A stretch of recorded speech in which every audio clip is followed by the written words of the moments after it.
We are live. We're Hello, live. Drew. How's it Good. going? Good. How are you, Taylor? I'm good. It's good to see you. How's the weather down there? It is currently 92, so we're good. We're hot. Yeah, that's about 45 degrees warmer than it is in Chicago. So It's tough. It's definitely beach weather. We cannot go to the beach. I have my beach chair packed I right like next it. to my door with my cooler empty and sunscreen ready to roll. So Nice. hopefully They've soon. got some beaches open, no? Yeah, North Florida is pretty much like slowly starting to open up. Okay. Um, Broward, Palm Beach, Dade, we're still a hot zone. So Yeah. we're in quarantine, slowly opening up, but hopefully Nice. soon. I like it. Well, I appreciate you being my first guest on this podcast. Of course. This is new to me, so we're just kind of gonna roll with the punches and see what happens. So Yeah. It's just like Dolphins Daily. yeah, just like Dolphins Daily. So But if you mess uh, up, everybody knows. right, fins up. Exactly. So to give some context to anyone that's listening right now, Andrew and I worked together with the Miami Dolphins. So I was there for about 2 years, and Andrew has been there for quite a few more seasons than I was. So I think it would probably just make sense to have you kind of walk everyone through your journey and where you started and how you kind of grew and got to the position you're in today. Yeah, so this marks my seventh year 2 days ago. Great. And Congrats. thank you. This will be my eighth season. So, like most people going into college, a lot of people in the industry, like you and myself, we played college athletics, high school athletics, just grew up in the sports world, and that was something that most people wanted to do. Me, I played baseball. Thankfully got to play all through college, and then halfway through realized, hey, the dream's going to end sometime. What does that mean for me? So still wanting to be in sports like most of us, have a passion for it, um, and just wanted to kind of just take the business route of it. So Sure. started applying to different teams like most of us do on Teamwork Online, go to different conferences, the Mount Union one. I didn't go to that one, but just started doing the things on Teamwork Online. So originally from Seattle, went to college in South Carolina, Limestone College. What's up? There's not many of us, Never but heard of it. yeah, not many Limestone Small and Saints, love. but Good people come out of it though. for sure we got Vincent Smith up with New York Jets representing Okay. us. We have another wide receiver on the Bears Love it. practice squad, but yeah, so there's not many of us. There's a few taking over. We're taking the league over little by little. So. Um, but yeah, so I started applying to different teams. It wound up narrowing it down to Miami, right out of college. Never been to Miami, never grew up with beaches, the sun. Usually you get to wear shorts whenever you want. So packed my bags and just drove down from Gaffney, South Carolina to Fort Lauderdale, Florida. That's great. Um, so I started at that time, Mike D was the CEO. Um, then after about a year, it was a kind of a switch, and Tom Garfinkel came over from the San Diego Padres, brought on Jeremy Walls, Dave Baldwin, Nick Foro. They kind of revamped the whole sales process, and really taught us how to sell. So me, that was my first like actual job outside of part-time jobs in college and Sure. stuff. And I So think for those who don't know, when you do go into sales, most of the time you start in an inside sales program. And so the Dolphins are well known for having that entry level position where it's an 8 to 12 month program where you basically get the basics into sales and see if you like it and kind of get a gist. And the Dolphins have an awesome program. So that's what we both started in.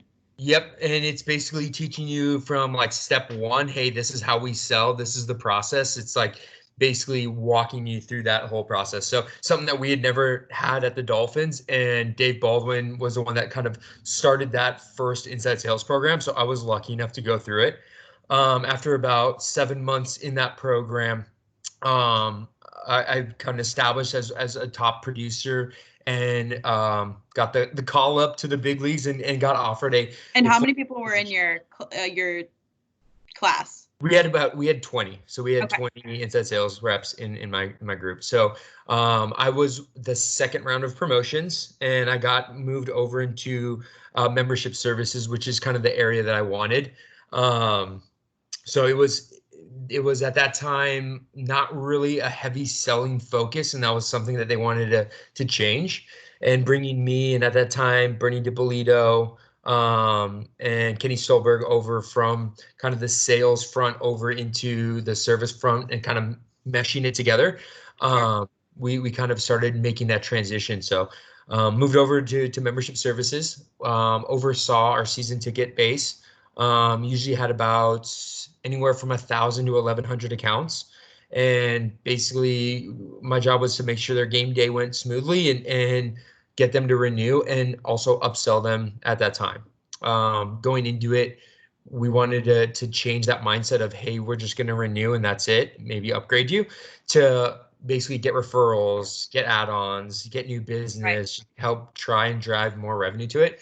So slowly started kind of transition that service role into new sales and servicing. So, So what um, were for you some of the things that led you to want to go into service versus, some teams have business development or they have group sales or event sales, and there's a couple different avenues you can take, and they're all great departments or of parts course. of ticket sales and service. So for you, why were you drawn to service and Yeah. retention? I think me just being a kind of relationship people person. I didn't like just making the sale and handing you off to a service rep. I wanted to keep that relationship. You'd put so much time in getting to know your clients, on the new sales front, where it kind of is tough to just pass you off to a service Right. rep, which, hey, we love it, but I just build that kind of relationship with them, where I was like, hey, I want to keep nurturing this account, and growing with it and developing it and upselling it and getting referrals, and that it was just my calling. There's other people who you kind of have to figure yourself out, and that's why that inside sales program is so crucial. Is you kind of learn, hey, what is it? Like, I give props to the group staff. I think their job is probably one of the hardest jobs. Like me, No doubt.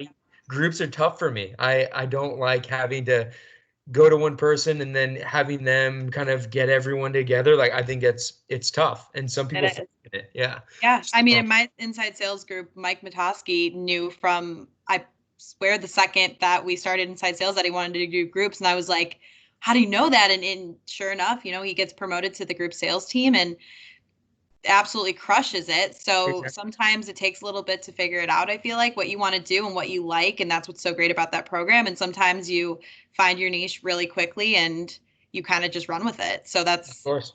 that's awesome. So for you, like what in a service rep role, you're doing both service and new sales. So on a typical day, I know everything with what's going on is kind of crazy right now, but on a Nothing typical typical anymore. day, either during the season or in the off season, what does that look like for you? What's your day to day? I know it changes a little bit, but if you want to kind of detail that for everyone. Yeah, for the service like world for the Miami Dolphins right now is we just finished actually our member relocation. So it was very, very unique this year. Normally we have it at the stadium where members can come down, check out what we have from availability for upgrading. And we take advantage of it, and members can actually see the seats, kind of like picking out a car, right? You want to sit Right. in it, test it out. So we had to do all of that online or over the phone. So it's a little tougher this time because we have to kind of paint that picture. So we have to be really good Right. storytellers, be able to show the benefits of these seats, without the member actually sitting there. So we Right. use a lot of One Mob, which is a great tool to use to make videos. I know you used it with us when we were here to Yeah. Love film. one mom. I know it's a thing. It's new selling. It Uh, is.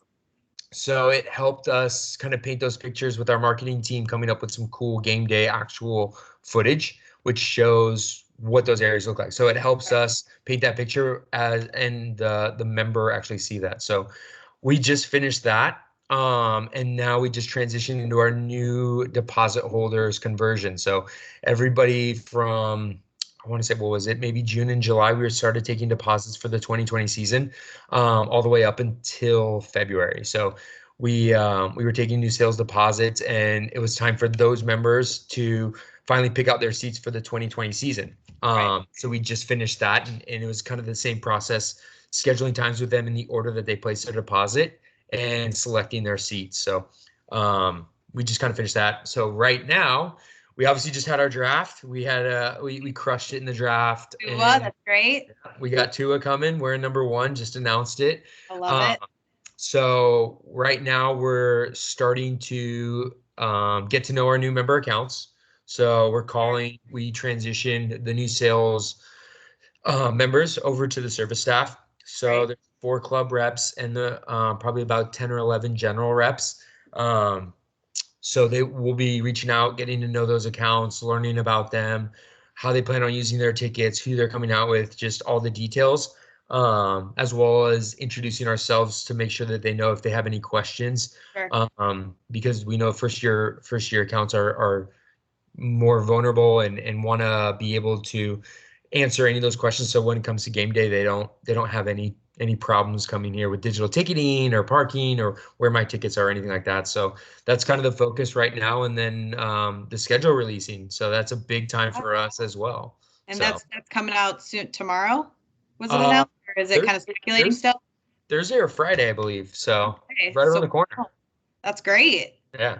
So that's super exciting. So it sounds like, you've got a lot going on regardless of everything that's happening in the world. You still stay busy and there's still things to do for season ticket holders, and that's great. Oh yeah.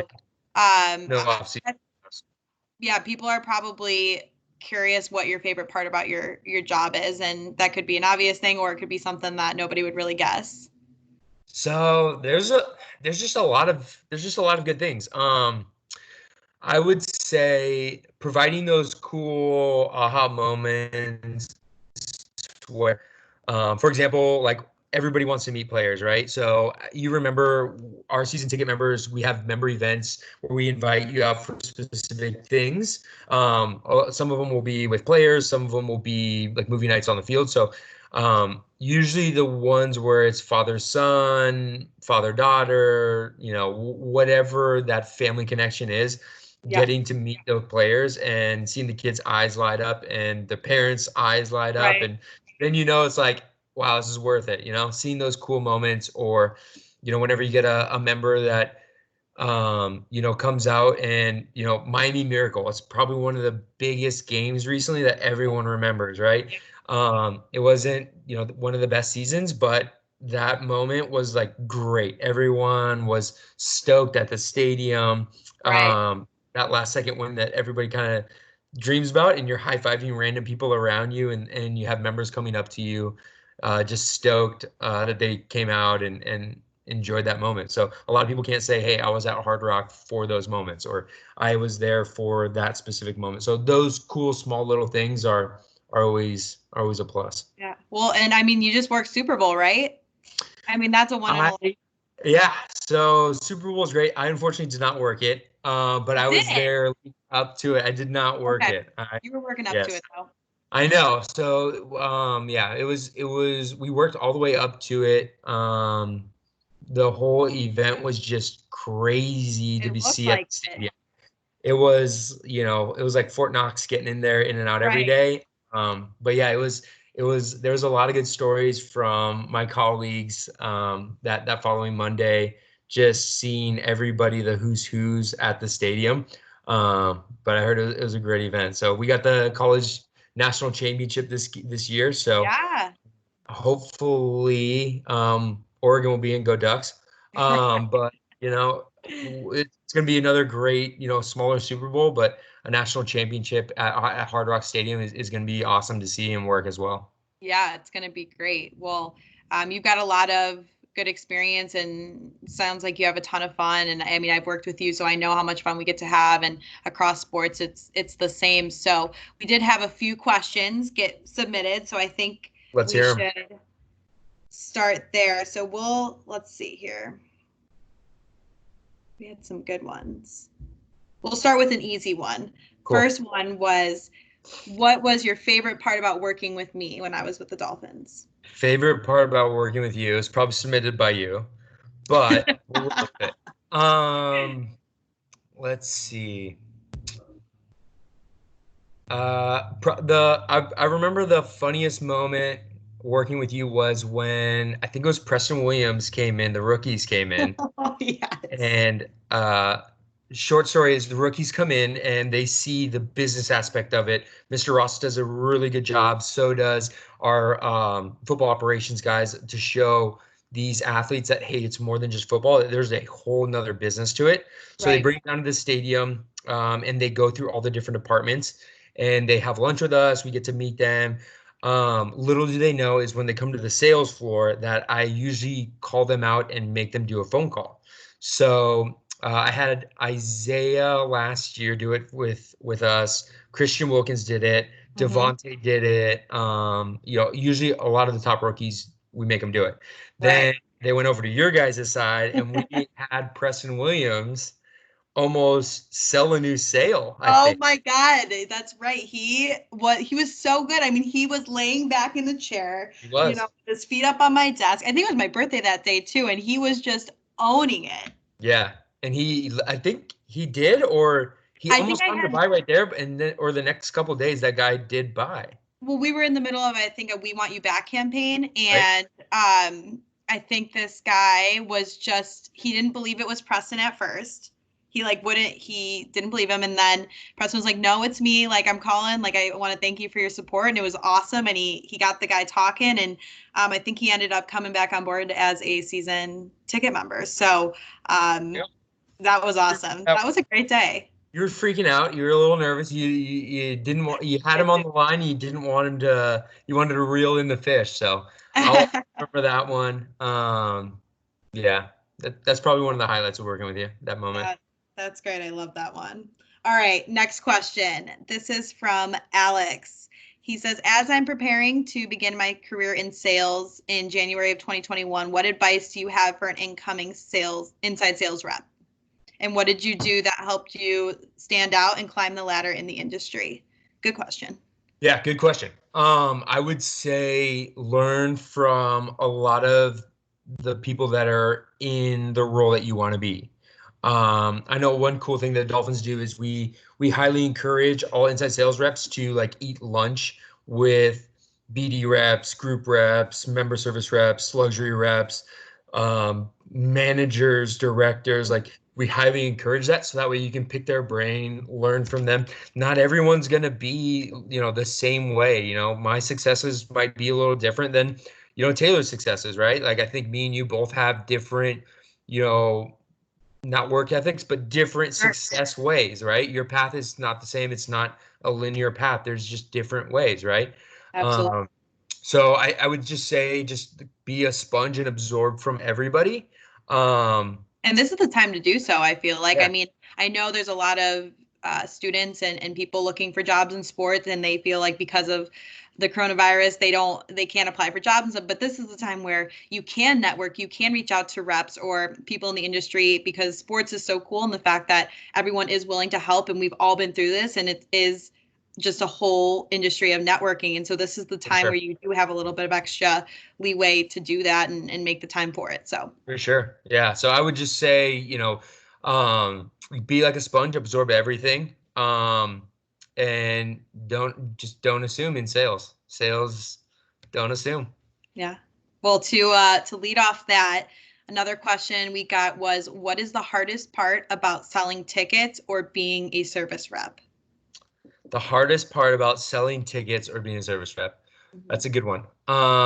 You don't have a lot of control, I would say.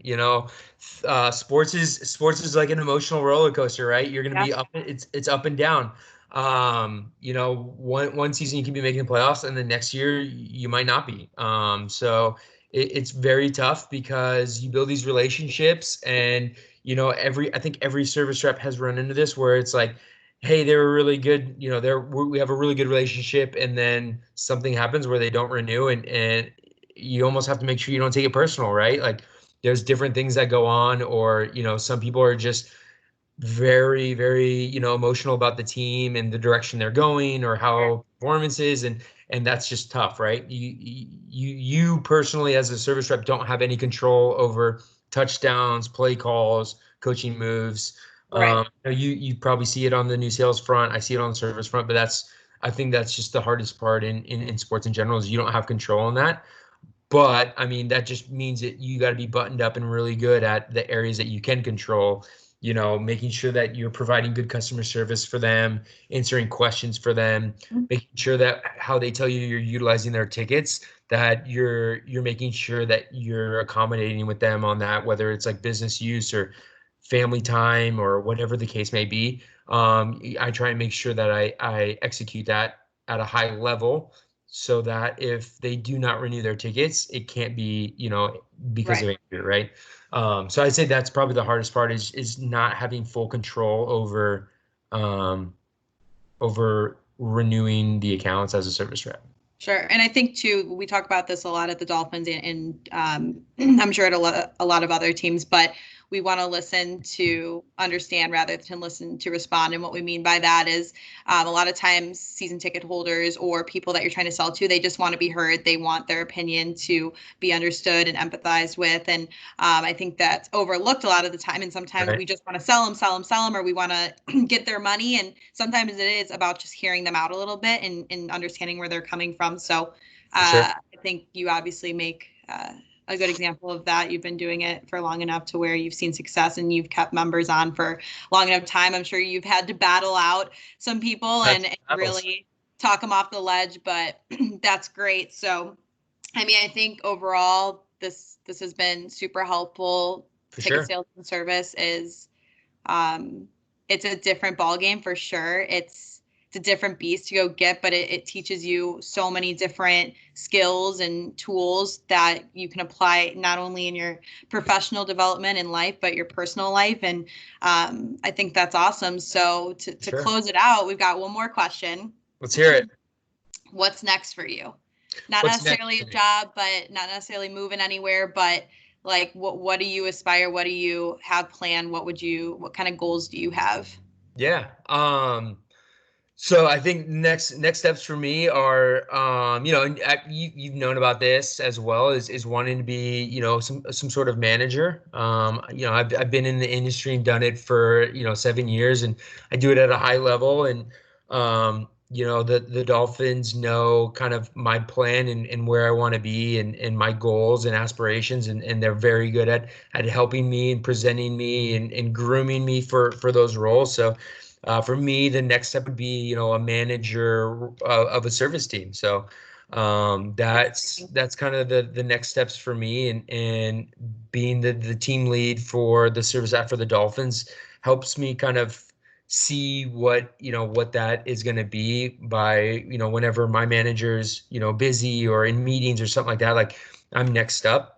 Right. I'm in some of the meetings with him where he's like, hey, this is a good learning opportunity for you. So why don't you pop into this meeting? Or, I'll have a one-on-one with him, and he'll kind of give me a small peek behind the curtain of, hey, this is what we're going to be kind of focusing or shifting our focus to. And this is why. How would you go about doing it? So, they help me by trying to brainstorm and come up with these opportunities and different scenarios.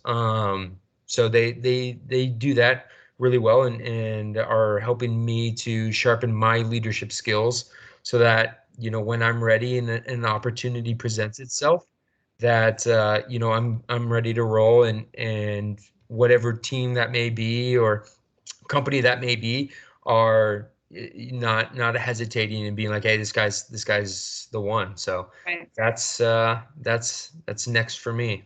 That's so exciting. Well, I appreciate you being on this. For I sure. don't want to take up too much more of your time. And I keep wanting to call you Duke because that's It's all what we call right. you. But I'm like, all right, Andrew. But I really appreciate it. I think there's a lot of good insight that you have. I think whoever is listening, whether it's high school, college, people that just want to break into this industry, I think this is a really good look into what the basis of sales and services and ticket sales is all about. And I think you're going to help a lot of people. I'm so excited to see what the Dolphins do this year, what you do. And keep crushing it. So For sure. we'll have to talk soon. I'm so happy that you were my first guest. I couldn't have picked someone better. So Yeah. we'll end it here, but I appreciate it, and we'll talk soon. Sounds good. All right, we'll Cool. talk. Thanks. Thanks.